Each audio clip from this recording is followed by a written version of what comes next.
Hello friends, कैसे हैं आप सब। आज हम देखने वाले हैं कट्टर हिंदू एक मानते हैं सुपर कि बाइक्स भगवान शिव की रेस हमारे बीच ही रहते हैं। रनिंग शिव भलाई कंपटीशन करने वाली एक जबरदस्त और शक्ति के साथ इसमें साथ स्टंट्स भी भयानक होंगे विनाश भी कर सकते थे। वो और बहुत ही अच्छी परग्रहियों के एक ग्रुप के सुपर लीडर बाइक्स थे।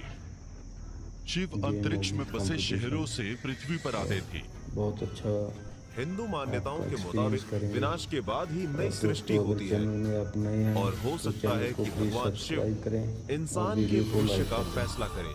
आपका बहुत बहुत धन्यवाद उनके वीडियो देखने हाथ के में लिए। एक और त्रिशूल है वीडियो जिससे में वो अपने सामने अंत आने तक वाली बने किसी रहें भी चीज का सफाया और कर सकते आपके हैं। सब्सक्राइब करने से हमें मानव मोटिवेशन सभ्यता मिलता की है और शुरुआत से आपकी ही सपोर्ट हम बहुत ज़रूरी इंसान है। अपनी रचना का सब्सक्राइब करने श्रेय से हमें सपोर्ट ईश्वर मिलता और है। सितारों से आने प्लीज़ वाले चैनल को सब्सक्राइब दूसरे करें दोस्तों जीवों को देते रहे और हैं।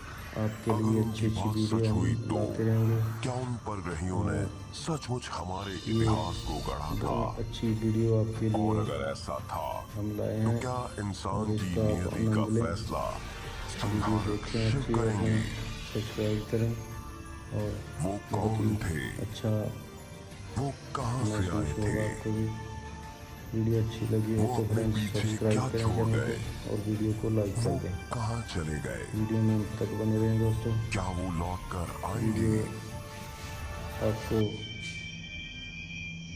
अच्छी लगेगी और भारत ये देखो आप करीब 32 कितना लाख अच्छा 90 वर्ग बाइक्स हैं किलोमीटर इनकी। में फैला भारत अभी ये क्षेत्रफल हमें के मामले में रनिंग दुनिया दिखाएंगे का करके। 7वां सबसे बड़ा देश है ये और देख यहाँ की सकते हो आप, आबादी करीब क्या 130 बात है। करोड़ है और देखो जनसंख्या के कितने लिहाज अच्छे से स्टंट्स ये कर रहे हैं। दूसरा सबसे बड़ा देश है। Very यहाँ की nice। करीब 80% आबादी हिंदू है और और हिंदू फ्रेंड्स, धर्म को दुनिया का अगर आप सबसे हमारे इस पुराना चैनल में धर्म नए माना हैं जाता है। तो ये प्लीज़ 2000 ईसा आपसे पूर्व से रिक्वेस्ट है चला आ रहा कि है। आप चैनल हिंदू को लोग प्लीज़ मानते सब्सक्राइब हैं कर दें कि फ्रेंड्स उनके देवी देवता पौराणिक और किरदार नहीं बल्कि वो दिव्य शक्तियां बेल हैं आइकन को जो भी प्रेस अक्सर कर दें पृथ्वी पर अलग ताकि अलग आपको रूपों में जब आती भी हम रहती हैं। कोई नई वीडियो लाएं तो सबसे इन पहले सभी आपको देवी देवताओं नोटिफिकेशन की अपनी मिलता अलग है। कहानी है। उन सभी के अंदर वीडियो एक में अलग बने शक्ति रहने के होती लिए है और आपको हर देवी देवता दिल एक से अलग धन्यवाद। सिद्धांत से जुड़े होते हैं। थैंक्स फॉर हिंदू वॉचिंग धर्म दिस के वीडियो लोग अपने देवी देवताओं को असली और देवता सब्सक्राइब मानते किए हैं। बिना उनका तो कहना आप है कि वो प्लीज़ शारीरिक मत रूप में जाएं। यहाँ रहते हैं मगर कई बार सब्सक्राइब नजर जरूर करें नहीं चैनल आते। को दोस्तों। अगर हम पश्चिम की मान्यताओं से तुलना करें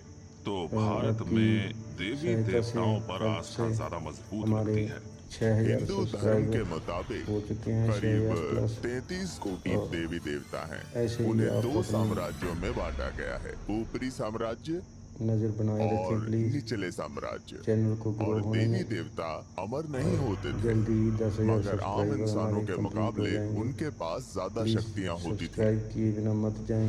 मैं भी एक वीडियो हिंदू को देखें, परिवार में अपना बड़ा हुआ हूँ और मैं वेद पुराणों के बारे में जानता हूँ। आपका मैंने अच्छा उन्हें कई एंटरटेनमेंट बार हो, पढ़ा भी इसीलिए है। हम वीडियो लेके आते हिंदुओं के हैं मुताबिक देवता आसमान से पृथ्वी पर आए थे।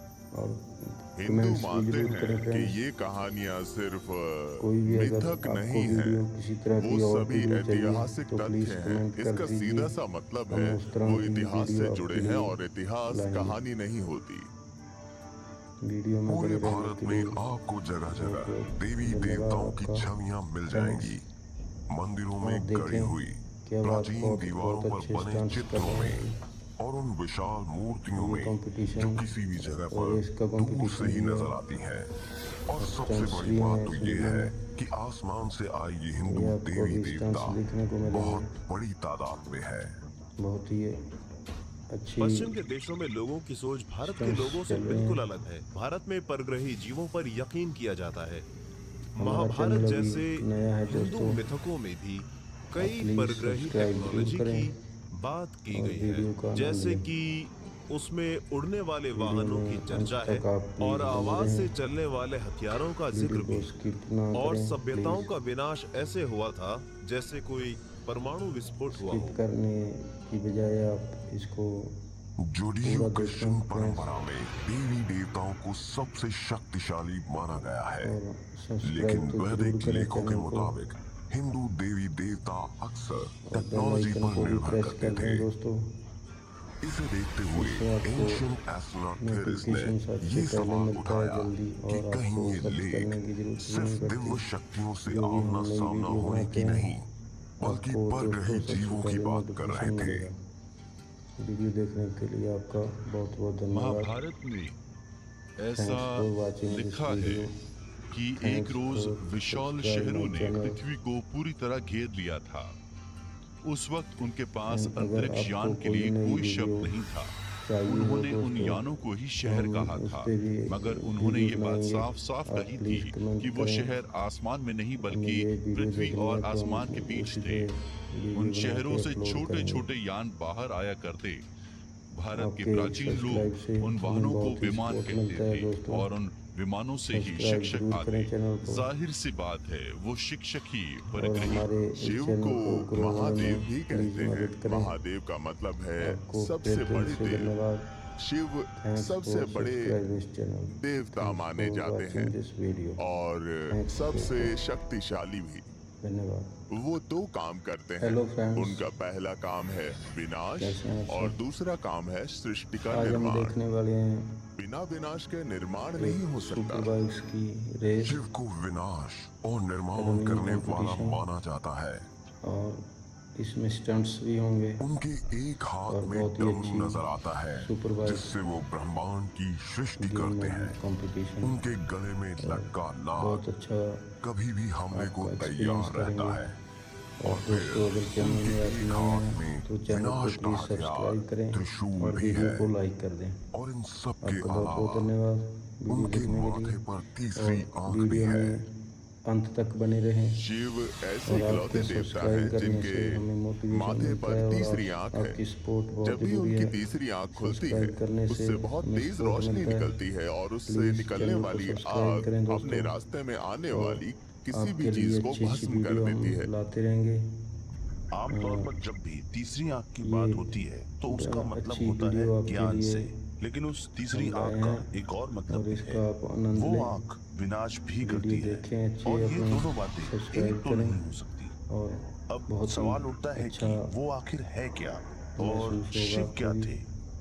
वीडियो अच्छी लगी हो तो फ्रेंड्स क्या सब्सक्राइब हिंदू करें चैनल मान्यता को ही और वीडियो को लाइक परग्रहियों कर के दें। पृथ्वी पर आने की बात वीडियो में पर अंत तक टिकी बने रहें है। दोस्तों। एंशिएंट एस्ट्रोनॉट थेरिस वीडियो मानते हैं कि ये बात सही आपको है और उनके मुताबिक इन सब के अच्छी पीछे लगेगी। वो विधायनी शक्ति है जिसे हिंदू ये भगवान देखो शिव आप कहते हैं। कितना अच्छा बाइक है इनकी। हिंदू मान्यता के अभी तीन ये प्रमुख हम देवों में से एक रनिंग है। दिखाएंगे वो देव है करके। ब्रह्मा, विष्णु और ये देख महेश। सकते हो आप। महेश क्या भी बात शिव है। का ही एक नाम है। देखो कितना शिव अच्छे तब स्टंट्स कर प्रकट रहे हुए हैं। थे जब सृष्टि की रचना करने वाले nice। ब्रह्मा और सृष्टि का पालन करने वाले विष्णु के बीच और ये friends, बहस छिड़ी थी कि अगर उनमें आप से हमारे इस ज्यादा चैनल में महान नए कौन हैं है। तो प्लीज तभी वहां एक बहुत आपसे तेज रिक्वेस्ट रोशनी है फैल गई कि आप और उस चैनल को रोशनी का प्लीज कोई सब्सक्राइब कर दें ओर छोर फ्रेंड्स। नहीं था। और उस रोशनी के अंदर से एक बेल आइकन को भी आवाज प्रेस आई कर दें कि मैं हूँ ताकि सबसे आपको महान, मैं जब हूँ भी हम सबसे कोई बड़ा नई देवता। वीडियो शिव को लाएं कई जगहों पर तो एक सबसे गोल पहले घेरे के आपको बीच में नोटिफिकेशन दिखाया गया है मिलता जिसके रहे। ऊपर लपटें जलती रहती थी। वीडियो सवाल में है बने रहने जिस के लिए इंसान ने आपको भी उसे बनाया दिल से होगा वो धन्यवाद। क्या दिखाना चाहता था। Thanks for watching this video. क्या वो किसी जलते हुए यान और के अंदर थे। सब्सक्राइब किए बिना तो आप ये प्लीज भी मत तो हो जाएं। सकता है कि शिव सब्सक्राइब असल जरूर में करें चैनल को वही दोस्तों। परग्रही हों जिन्हें दूसरी संस्कृतियों में अलग अलग नामों से बुलाया गया है, जैसे कि एंकी, ओडन, जूस, विराकोचा, क्विंजनकोटल, कुकुलकान। हो चुके हैं 6000+ और शुरुआती वैदिक ऐसे ही लेख आप आज से अपनी करीब 4000 साल पहले लिखे गए थे। नजर बनाए रखें प्लीज। मगर हिंदू मानते हैं कि वो कहानियां शायद उस वक्त से सैकड़ों या हजारों साल पहले की हैं फॉर वाचिंग दिस वीडियो। और एक से दूसरी और पीढ़ी दोस्तों, तक अगर सुनते आप चैनल सुनाते में नए हुए हैं, पहुंची हैं। तो प्लीज चैनल को सब्सक्राइब करें। एंशिएंट आपका एस्ट्रोनॉट वीडियो में थ्योरिस्ट मानते बने रहने हैं के लिए कि बहुत-बहुत शिव धन्यवाद। पृथ्वी पर पहली बार देखने तब के आए लिए थे आपका बहुत-बहुत जब धन्यवाद। इंसानों का वजूद तक नहीं था और न ही बाइबल की वो महाजल प्रलय ही आई थी। ये बहुत दुनिया ही की संस्कृति में कोई ना कोई लेख, कमाल की दस्तावेज या वीडियो है। किस्से कहानियों का ऐसा सिलसिला मिलता है जिनमें एक महाजल प्रलय या किसी ऐसी ही बहुत बड़ी आपदा की क्या बात की गई है। Nice shot. हाँ जी दोस्तों, जिसने पृथ्वी पर से एक ही दिन में नाइस शॉट, जीवन का करीब करीब अंत कर दिया था। मुझे ये बात बड़ी दिलचस्प लगती है कि भगवान शिव विनाश के देवता थे। हिंदू मान्यताओं के मुताबिक विनाश के बाद ही निर्माण हो सकता है। क्या इनके बीच कोई रिश्ता है? बहुत अच्छे, तिब्बती लामा कहते हैं कि बाढ़ आई तो पूरी पृथ्वी पानी में डूब गई थी और फिर जब पानी कम हुआ तब बिल्कुल नए सिरे से इंसान की रचना की गई। ये रहा, उस बीज से जिसे भगवान शिव ने बिल्कुल सहेज कर रखा हुआ था। नाइस शॉट, क्या हम ये कह सकते हैं कि शिव वो परग्रही थे जो पृथ्वी के शुरुआती दौर में इंसान के विनाश और उसकी रचना के जिम्मेदार थे? और अगर ऐसा था तो क्या वो आज के इंसानों के लिए रास्ता साफ करना चाहते थे? कर लिया होगा। शायद इससे जुड़े कुछ और सुराग हमें उस पवित्र आइकन की जांच से मिले जिसके बारे में कहा जाता है कि उसमें गजब की शक्ति है। चैनल में नए हैं, क्या शिवलिंग एक ऐसी परग्रही टेक्नोलॉजी का प्रतीक है जो बाइबल में वर्णित उस महान जल प्रलय से पहले पृथ्वी पर थी? क्या हमारे पूर्वजों ने हमारे लिए ये संदेश छोड़ा है कि पहले भी इंसानों की एक उन्नत सभ्यता यहाँ रह रही थी और उसका बड़ा बुरा अंत हुआ?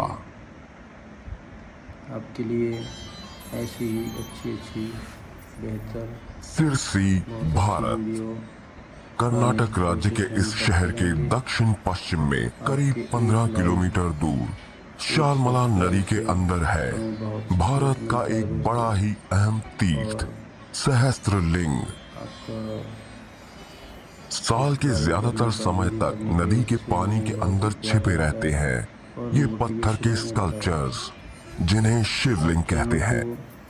शिवलिंग पूरे साउथ ईस्ट एशिया में मिलते हैं। ईस्ट एशिया के कुछ हिस्सों में भी नजर आते हैं और तो और कई बार शिवलिंग चीन और जापान में भी देखने को मिलते हैं।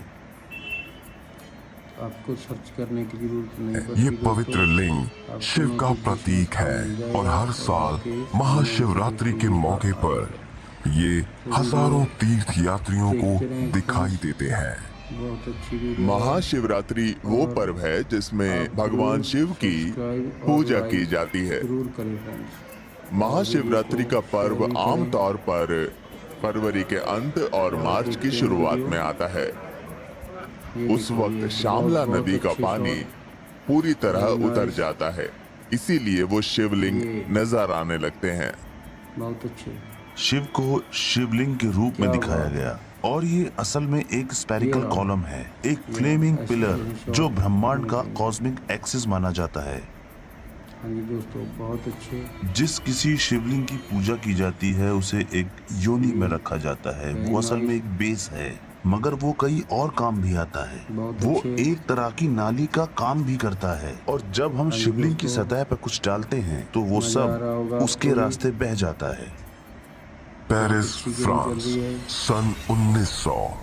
पेरिस के Congress of history of religion में स्वामी विवेकानंद, भारत के एक महान वैज्ञानिक और संत ने पश्चिम में हिंदू धर्म का प्रचार किया और अपने भाषण में शिवलिंग का असली मतलब समझाया। सदियों से वेस्टर्न स्कॉलर्स यही मानते रहे हैं कि शिवलिंग असल में एक सेक्सुअल कोनोटेशन है। उसका सिलेंडर पुरुष के लिंग का प्रतीक है और योनि महिला के गुप्त अंग का। मगर तभी सन 1900 में हिंदू स्कॉलर्स स्वामी विवेकानंद ने पेरिस में हिंदुइज्म और सिंबलिज्म पर भाषण दिया। उसी भाषण के दौरान उन्होंने कहा था कि शिवलिंग असल में शिव की दिव्य शक्ति के आने जाने का प्रतीक है। वो ऊर्जा का प्रतीक है, मगर पश्चिम के देशों में उसे अक्सर शिव के लिंग का प्रतीक माना गया, जबकि ये बात तो गलत है। वो असल में एक स्तंभ है। लिंग का मतलब है स्तंभ। शिवलिंग आज से करीब 2000 साल पहले पहली बार नजर आए थे और आज भी इस बात पर बहस होती रहती है कि इस आकार का आखिर मतलब क्या है। मगर एंशिएंट एस्ट्रोनॉट थ्योरिस्ट मानते हैं कि ये असल में एक बेहद शक्तिशाली टेक्नोलॉजिकल डिवाइस का प्रतीक है। मॉडर्न हिंदू स्कॉलर्स का ये मानना है कि शिवलिंग असल में एटॉमिक एनर्जी का प्रतीक है।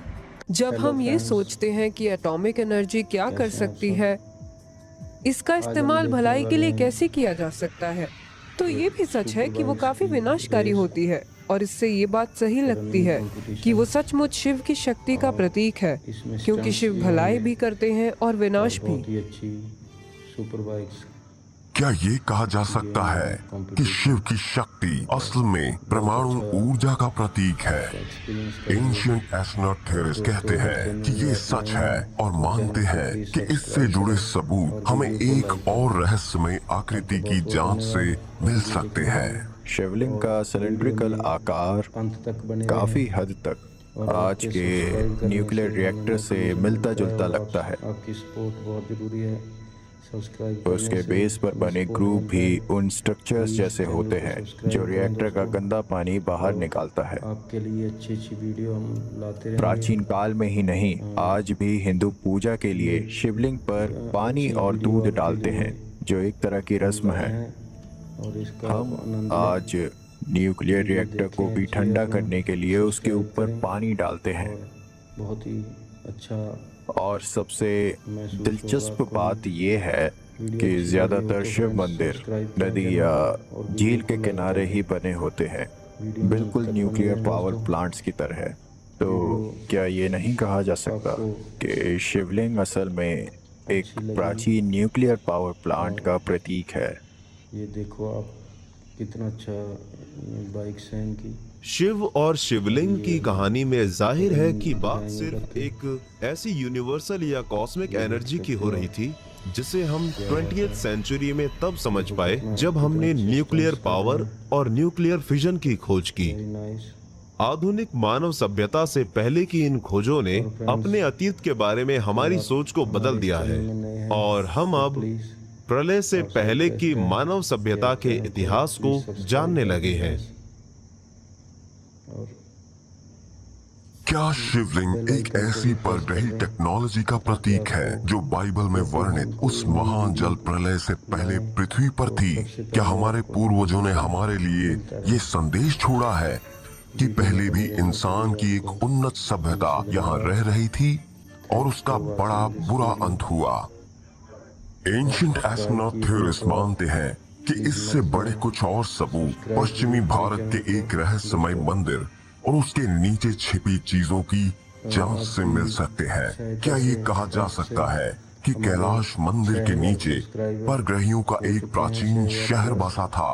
और अगर हाँ, तो क्या ये इस बात को साबित करता है कि हिंदू जिन्हें शिव कहते हैं वो असल में एक परग्रही थे और उन्होंने ही हमारे पूर्वजों को टेक्नोलॉजी दी थी और बाद में उन्हें खत्म कर दिया था? सब्सक्राइब किए बिना मत जाएं, वीडियो को देखें अपना।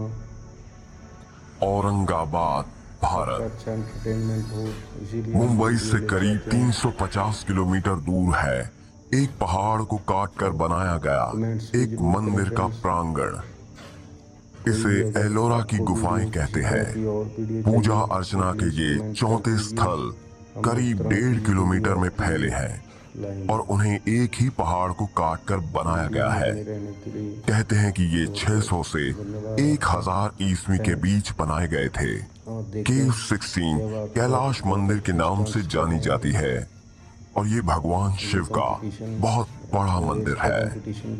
करीब 3 मंजिल ऊंचा ये मंदिर एथेंस के पार्थेनॉन से दुगना ऊंचा है और आर्कियोलॉजिस्ट मानते हैं कि इसे बनाने के लिए पहाड़ को ऊपर से नीचे की तरफ काटा गया था। कुछ इतिहासकारों का कहना है कि इस मंदिर के निर्माण के लिए करीबन 4 लाख टन पत्थर को हटाना पड़ा होगा। मगर ज्यादा दिलचस्प बात तो मेन स्ट्रीम आर्कियोलॉजिस्ट का ये दावा है कि इसे 18 साल में बना लिया गया था। अगर लोगों ने उन 18 सालों तक रोज बिना रुके 12 घंटे भी काम किया होगा, तब भी उन्हें हर 1 घंटे में ज्यादा से ज्यादा 5 टन पत्थर हटाना पड़ा होगा। इसका मतलब करीब 10,000 पाउंड्स हर घंटे। सच कहें तो ऐसा कुछ आज की टेक्नोलॉजी से भी बिल्कुल नहीं किया जा सकता है। अगर ये काम 18 साल में किया गया तो ये अंदाजा लगा पाना बहुत मुश्किल है कि वहाँ से कितना मटेरियल हटाया गया होगा। एक इंजीनियर होने के नाते मैं इतना जानता हूँ कि कैलाश मंदिर को बनाने में सिर्फ 18 साल नहीं लगे होंगे। वो काम कम से कम 100 साल का लगता है। मुझे तो आज भी यकीन नहीं होता कि इसे बनाया कैसे होगा। एक और चौंकाने वाली बात ये भी है कि अगर वहाँ से 4 लाख टन पत्थर निकाले गए थे तो उसे कहीं तो फेंका गया होगा, लेकिन यहाँ कहीं भी पत्थरों का वैसा ढेर नजर नहीं आता है। उन पत्थरों से आसपास कोई मंदिर या कुछ और नहीं बनाया गया है। फिर सारे पत्थर आखिर गए कहाँ? क्या हम ये कह सकते हैं कि यहाँ 1000 साल से भी पहले रहने वाले इंसानों ने सिर्फ 18 साल में कैलाश मंदिर बना दिया था? और अगर बना दिया तो वहां से निकला सारा पत्थर आखिर कहाँ गायब हो गया? शायद इससे जुड़े कुछ और सुराग हमें वैदिक लेखों में दर्ज एक बेहद शक्तिशाली औजार की जांच से मिल सके।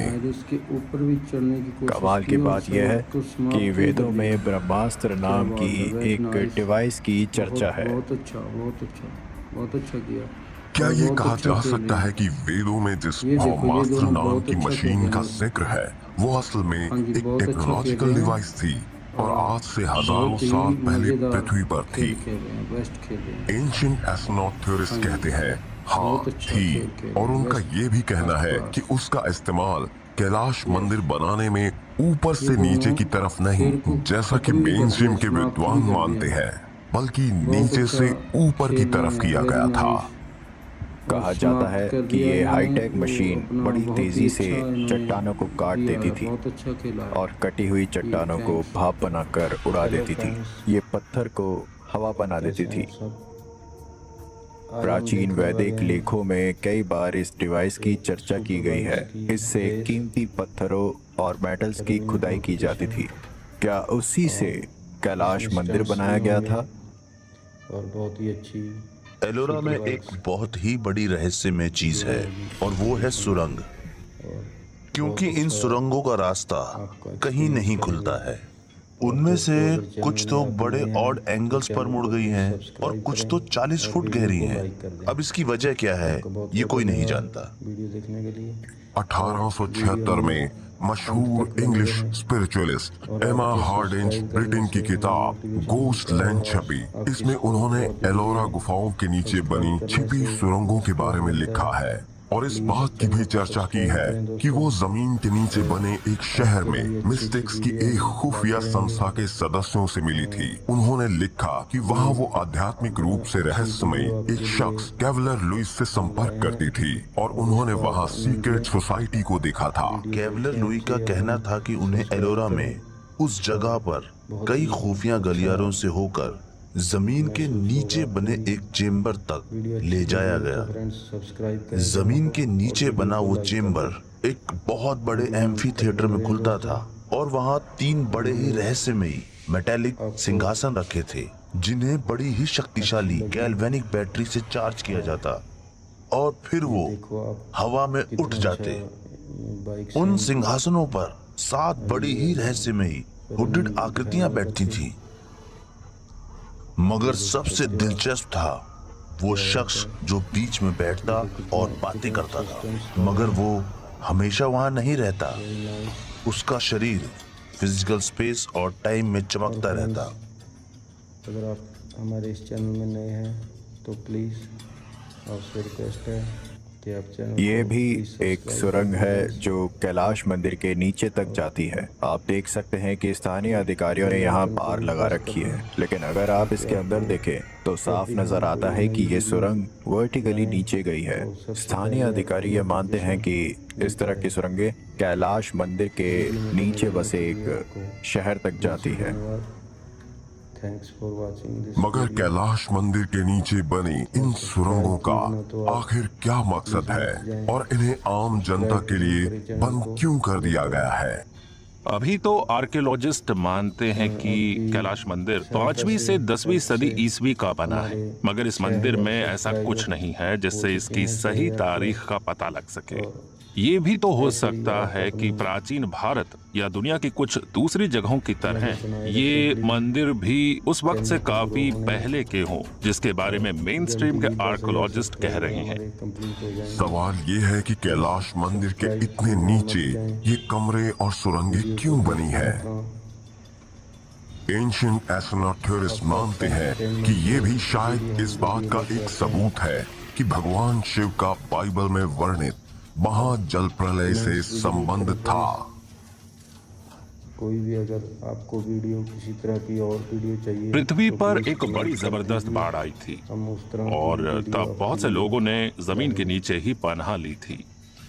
वीडियो में बन ऐसे जाने के में लिए मन में सवाल उठता है कि क्या ये भी कोई हजारों साल पुराना एक शहर था जो कभी एक तरह का परग्रही बस्ती था, ये और जब पानी उतरा रेस का तब competition नीचे भी से है। ऊपर की तरफ ये मंदिर बनाया स्टंट्स भी गया। हैं इस वीडियो में, ये आपको भी स्टंट्स देखने को मिलेंगे। क्या ये कहा जा सकता है कि कैलाश मंदिर के नीचे परग्रहियों का एक प्राचीन शहर बसा था? और अगर हाँ, तो क्या ये इस बात को साबित करता है कि हिंदू जिन्हें शिव कहते हैं वो असल में एक परग्रही थे और उन्होंने ही हमारे पूर्वजों को टेक्नोलॉजी दी थी और बाद में उन्हें खत्म कर दिया था? एंशिएंट एस्ट्रोनॉट थ्योरिस्ट मानते हैं कि इसका जवाब शायद हिमालय की उस चोटी पर छिपा है जहां क्लाइंबर्स के आने जाने की मनाही है।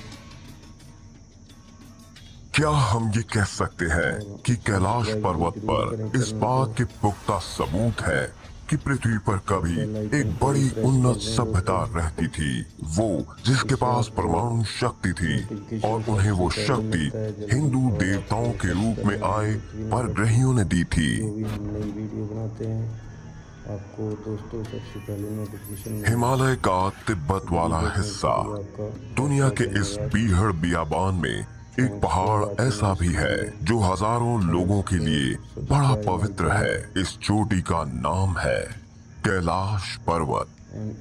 कैलाश पर्वत को शिव का घर माना जाता है। कहते हैं कि वो कैलाश पर्वत की चोटी पर रहते हैं, इसी वजह से उसे पवित्र मानते हैं। तो हम उसी पे वीडियो बना के अपलोड करेंगे। पश्चिमी तिब्बत में कैलाश पर्वत एक बड़ी खास चोटी है। ये सतह से करीब 22,000 फुट ऊंची है, वो भी करीब करीब बिल्कुल सीधी। एक तरफ से देखने पर ये पिरामिड के जैसी कॉनिकल नजर आती है। यहीं पर दुनिया के 4 प्रमुख धर्मों का जन्म हुआ था: हिंदुइज्म, बुद्धिज्म, जैनिज्म और डाउइज्म। Watching this video. क्या कैलाश पर्वत में सचमुच कोई ऐसी आर्टिफिशियल संरचना है जो भगवान शिव का घर हो सकती है? जिन धर्मों के लोग इस पहाड़ को पवित्र मानते हैं उनके लिए तो इसकी ढलानों पर पैर रखना भी पाप है, और कहा जाता है कि जिसने भी इस बात को नजरअंदाज किया उसकी मौत हो गई। हालांकि चीन भी कैलाश पर्वत पर चढ़ाई की इजाजत नहीं देता, पर उसी की मदद से इस चोटी की जांच संभव हो पाई। मगर इस पहाड़ पर जाने वाले लोगों ने कई बार अनोखे नजारे देखने की बात कही है। कैलाश पर्वत पे जाने वाला हर तीर्थ यात्री यही कहता है कि उसे रास्ते में बड़े अनोखे अनुभव हुए। बहुत से लोग कहते हैं कि उस इलाके में रहने पर बहुत तेजी से उम्र बढ़ती है, नाखून तेजी से बढ़ते हैं, बाल भी तेजी से बढ़ते हैं। आपकी सपोर्ट बहुत जरूरी है। कैलाश पर्वत पर जाने वाले तीर्थ यात्री उस पहाड़ की एनर्जी को एब्जॉर्ब कर लेते हैं। मुझे कैलाश पर्वत के पास पर्सनली कैसा लगा, मुझे भी एनर्जी महसूस हुई। मुझे आमतौर पर वैसी एनर्जी नहीं फील होती है। मेरे पास किसी भी तरह की साइकिक पावर्स नहीं है, मगर मैंने उसे महसूस किया था।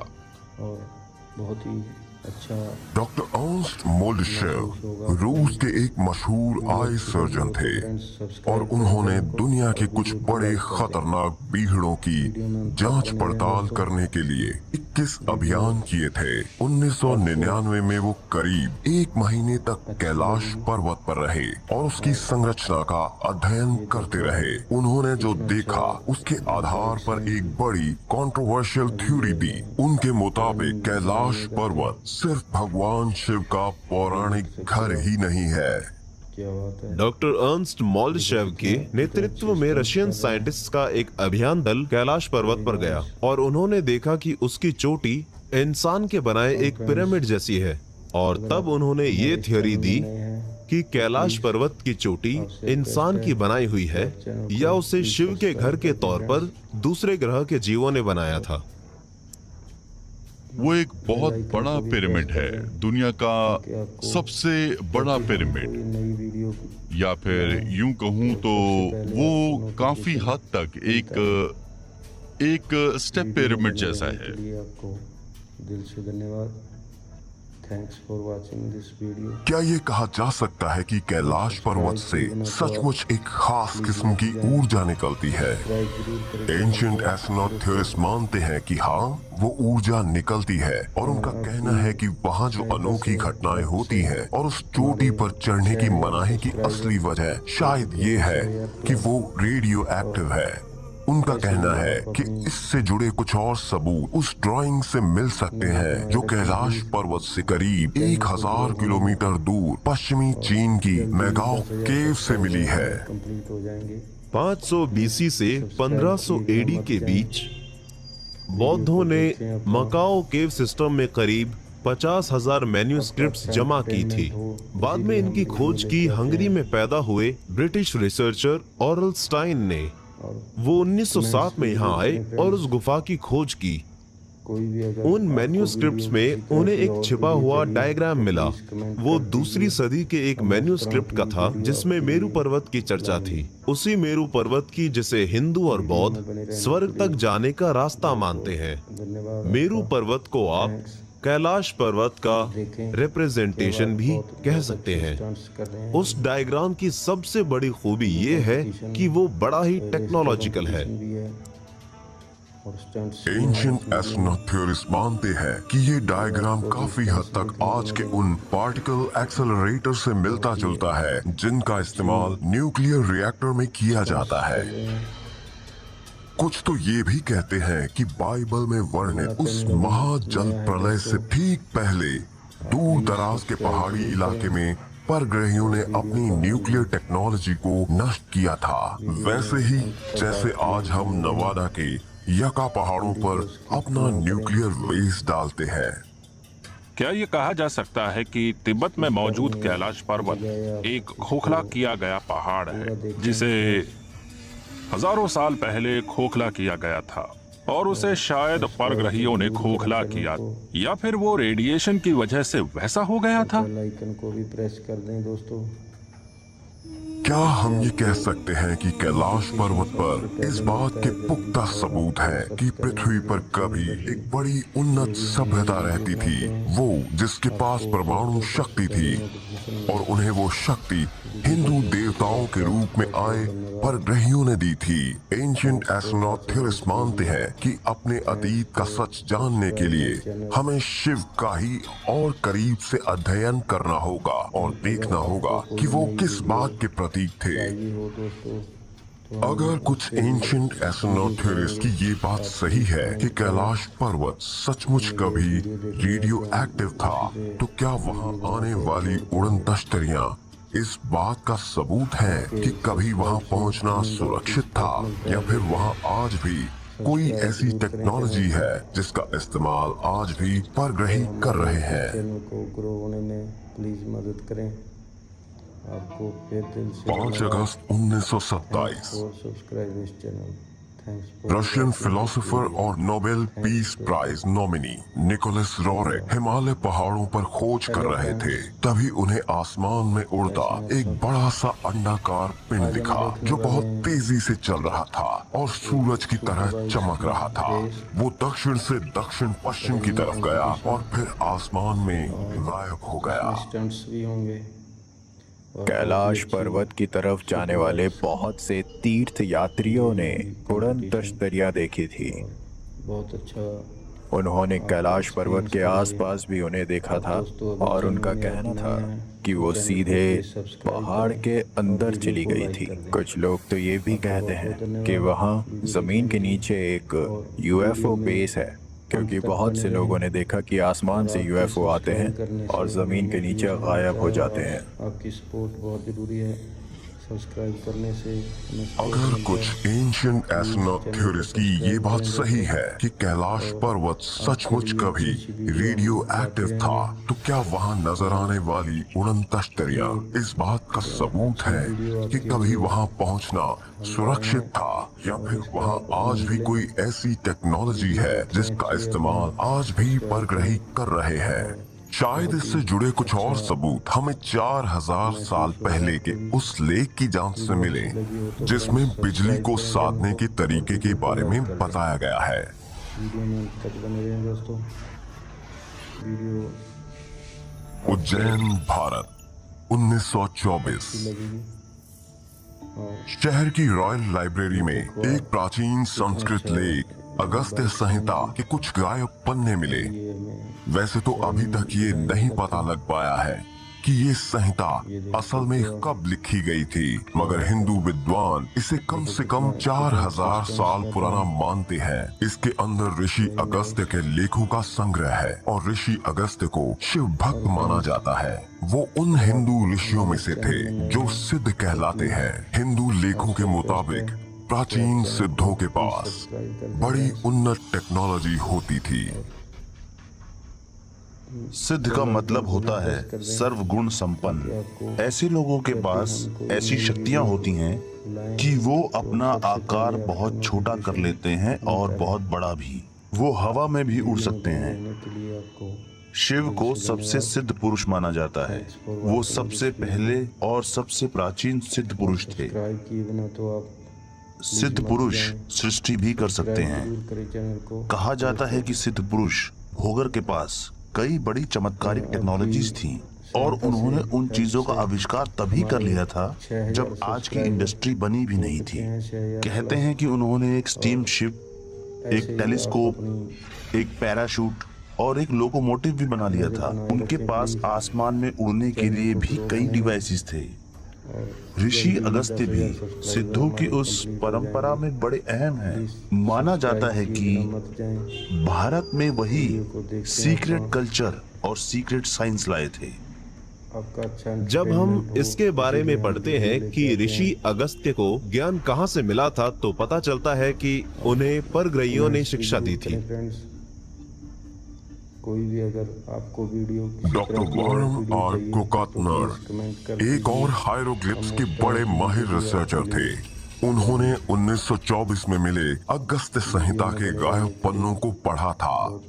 उन्होंने उसमें जो कुछ देखा उससे वो काफी प्रभावित हुए थे और फिर 1927 में उन्होंने डिट्रॉइट मिशिगन में अमेरिकन केमिकल सोसाइटी के सामने उन अनुवाद किए हुए पन्नों को पढ़ा। उनकी बातें सुनकर वहाँ आए सभी केमिस्ट हैरान रह गए और वो भी उसी नतीजे पर पहुँचे जिस पर डॉक्टर कोकातनर पहुँचे थे। उस प्राचीन लेख में लिखा था कि एक ड्राई इलेक्ट्रिक बैटरी कैसे बनाई जा सकती है। बैटरी हमारे कन्वेंशनल टेक्नोलॉजी में पहली बार 19th सेंचुरी में नजर आई थी, मगर उसके बाद अगस्त्य संहिता में कहां से आ गई, जो अगस्त्य ऋषि के लिखे लेख थे। अगर अगस्त्य ऋषि बैटरी बनाना जानते थे तो हम उनकी दूसरी टेक्नोलॉजी से कैसे इनकार कर सकते हैं जिनकी चर्चा उसी संहिता में मिलती है। 31 मार्च 2016 को लेखक और researchers David Childress California university Irvine में फिजिक्स के प्रोफेसर डॉक्टर माइकल डैनन से मिले और उनकी मदद से ऋषि अगस्त्य के निर्देशों के मुताबिक बैटरी बनाने की कोशिश करने लगे। हमें एक बिल्कुल साफ सुथरी कॉपर प्लेट चाहिए। हाँ, ये है हमारी कॉपर प्लेट। ये बैटरी का एक छोर बनेगी। बढ़िया। अब हमें चाहिए मिट्टी का एक बर्तन। नहीं, हम उसकी जगह प्लास्टिक के बैटरी डिश का इस्तेमाल करेंगे। ये बर्तन असल में एक इंसुलेटर का काम करता है और बैटरी उसी में रहती है। टेस्ट करते वक्त हम उसके आर पार देख सकते हैं। और अब हमें चाहिए कॉपर सल्फेट। हाँ, मैंने एक कॉपर सल्फेट सॉल्यूशन बनाया है। ये लिक्विड नीले रंग का है जिससे अंदर का कॉपर पता लगता है। बढ़िया। अब हमें लकड़ी का थोड़ा सा गीला बुरादा भी चाहिए। हम लकड़ी के सूखे बुरादे से शुरुआत करेंगे और जब हम अपनी बैटरी में कॉपर सॉल्यूशन डालेंगे तब बुरादा गीला हो जाएगा। ओके, अब हमें एक जिंक प्लेट चाहिए। अब हम ये चमकती हुई प्लेट्स लेते हैं जो असल में जिंक प्लेट्स हैं। इससे बैटरी का दूसरा छोर बनेगा। वाह, अब देखते हैं ये कैसे काम करती है। हम शुरुआत करते हैं इस कॉपर प्लेट से और जैसा मैंने कहा हम इसे नीचे रख देते हैं और इसमें बुरादा डालते हैं। ठीक है, लकड़ी के बुरादे से क्या होता है? देखिए, किसी भी बैटरी में ये बहुत जरूरी है कि दोनों मेटल्स एक दूसरे को टच नहीं करें। दोनों को अलग अलग होना चाहिए वरना बैटरी शॉर्ट हो जाएगी। अब हम ऊपर से जिंक डालेंगे और अब डालते हैं कॉपर सल्फेट। इससे क्या होता है? ये हमारा इलेक्ट्रोलाइट सॉल्यूशन है। ये किसी भी बैटरी के लिए बहुत जरूरी है। इसी से वो केमिकल रिएक्शन होता है जो एक मेटल से इलेक्ट्रॉनिक्स लेकर दूसरे मेटल में पहुंचाता है और उसी से करंट बनता है। अब हम अपना वोल्ट मीटर लेकर देखते हैं कि इस बैटरी से कितना वोल्टेज मिल रहा है। और बहुत ही अच्छी आप देख सकते हैं कि वोल्ट मीटर पर 1 वोल्ट नजर आ रहा है, यानी ये बैटरी काम कर रही है। ओह वाह, इसका मतलब है वो प्राचीन लेख सही है। देखिए, अगर आपको 1 वोल्ट मिल रहा है तो इस तरह की सिंगल बैटरी से आपको इतनी एनर्जी मिल जाएगी कि आप किसी इंसान को ऊपर उठा सकें। अगर आपके पास इस बैटरी को जोड़ने लायक सही मशीनरी हो तो करीब 100 किलो के इंसान को 10 मीटर तक ऊपर उठाया जा सकता है। क्या बात है। मिलता है और आपकी सपोर्ट बहुत जरूरी है। एक इतनी शक्तिशाली बैटरी जो किसी इंसान को जमीन से ऊपर उठा सकती थी। क्या ये कहा जा सकता है कि ऋषि अगस्त्य ने जिस टेक्नोलॉजी की बात की थी उसका ही कमाल लोगों ने कैलाश मंदिर के नीचे बने चैम्बर में हवा में उड़ते सिंहासनों के रूप में देखा था? क्या ये इस बात का एक और सबूत है कि आज से हजारों साल पहले एक बड़ी उन्नत सभ्यता रहती थी और उस वक्त परग्रही भी इंसानों के साथ ही रहते थे? लेकिन फिर शिव और उनके उन डिवाइसेस का क्या हुआ जो वो पृथ्वी पर लाए थे? कुछ एंशिएंट एस्ट्रोनॉट थियरिस्ट मानते हैं कि इसका जवाब हमें बड़े ध्यान से शिव का अध्ययन करने पर मिल सकता है और हो सकता है कि शिव वो ऊर्जा देने वाले नहीं हो बल्कि खुद ही वो ऊर्जा हो। जब परमाणु बम के पितामह जे रॉबर्ट ओपेनहाइमर ने ट्रिनिटी टेस्ट साइट पर पहला परमाणु धमाका देखा तो उन्होंने भगवत गीता की एक लाइन पढ़ी, मैं बन चुका हूँ मौत, दुनिया का विनाशक। कितने अच्छे स्टंट्स और शिव भी यही है। Very nice. हमें इन कहानियों को अब एक नए नजरिए से देखना होगा। इसके बारे में क्या कहा जा सकता है?